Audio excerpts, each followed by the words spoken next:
Le iPhone 15 Pro Max. 6 mois plus tard? Que vaut-il vraiment? Dans cette vidéo, nous allons donner notre avis sur la caméra de ce téléphone, le bouton Action, le confort, la batterie et le port USB Type-C. Depuis l'iPhone 13 Pro, aucun iPhone n'avait présenté une batterie aussi robuste. En 6 mois d'utilisation, pas de mauvaise surprise, ni pour le temps de charge, ni pour la décharge malgré une utilisation intensive dans la journée. Pour vous donner une idée, généralement en fin de journée, ma batterie restante se situe entre 35 à 40%. C'est une véritable bouffée d'air frais dans notre monde hyperconnecté.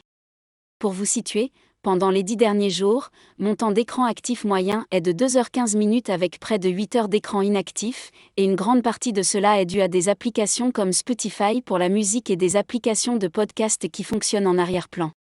Parlant de la recharge, je connecte simplement mon iPhone au chargeur MagSafe à 23h et le récupère à 100% le matin. Certaines soirées j'ai même oublié de charger mon iPhone, malgré cela j'ai pu passer le deuxième jour avec la charge de la veille, bien que pour de tels jours, j'ai été contraint à une utilisation légère du téléphone, ce qui est plutôt bien. Poids et confort. En utilisant du titane, Apple a diminué le poids des iPhone 15 Pro, ce qui est un avantage significatif par rapport aux versions précédentes. Cette différence est particulièrement notable lorsqu'on compare le 14 Pro et le 15 Pro Max en les tenant ensemble. En effet, l'autonomie de batterie du 14 Pro l'année dernière n'était pas satisfaisante. Heureusement, le 15 Pro Max est doté d'une batterie plus puissante et est également plus léger, offrant ainsi un confort accru grâce à ses bords plus arrondis. Cependant, ceux qui utilisent des étuis pourraient être quelque peu déçus.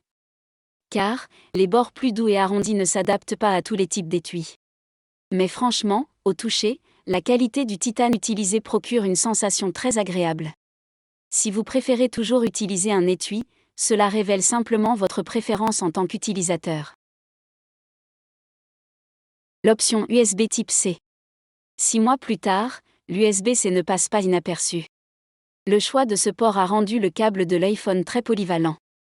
Cela veut dire que lors d'un voyage, pas besoin d'un câble pour charger le téléphone, un autre pour les écouteurs, l'iPad et le Kindle. C'est super pratique d'utiliser un seul câble pour plusieurs appareils. En plus, la vitesse de charge et de transfert avec l'USB-C est meilleure. La caméra. Que signifie réellement le mot Pro chez un smartphone? Avec les iPhones, ça touche surtout les caméras. C'est pourquoi les attentes sont toujours plus exigeantes sur les iPhone Pro. Parlant du iPhone 15 Pro Max, il y a beaucoup de choses à dire sur sa caméra photo-vidéo. Rappelons d'abord qu'en ce qui concerne l'aspect matériel, il y a une grosse ressemblance avec les caméras des modèles Pro 14.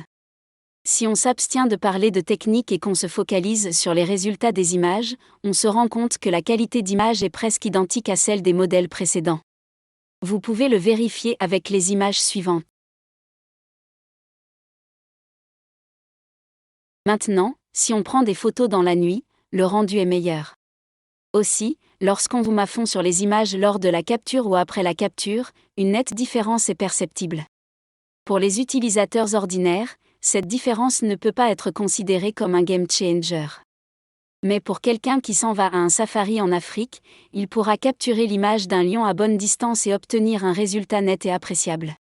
En résumé, du point de vue d'un utilisateur ordinaire, la caméra du iPhone 15 Pro Max est légèrement meilleure que celle des modèles précédents.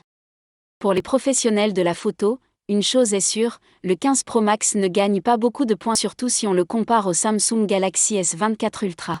En résumé, utilisons une analogie pour mieux comprendre. C'est un peu bête, mais ça peut nous aider à mieux comprendre. Considérons la Porsche 911, une voiture qui conserve globalement son design depuis 50 ans, mais qui subit de légères évolutions à chaque nouvelle génération. Si vous lisez les commentaires sur cette voiture, vous remarquez que pour la majorité la voiture a toujours été le summum du raffinement, bien que les critiques se concentrent à chaque fois principalement sur les ajustements apportés à la nouvelle version. Cette dynamique reflète la perception des nouveaux modèles d'iPhone.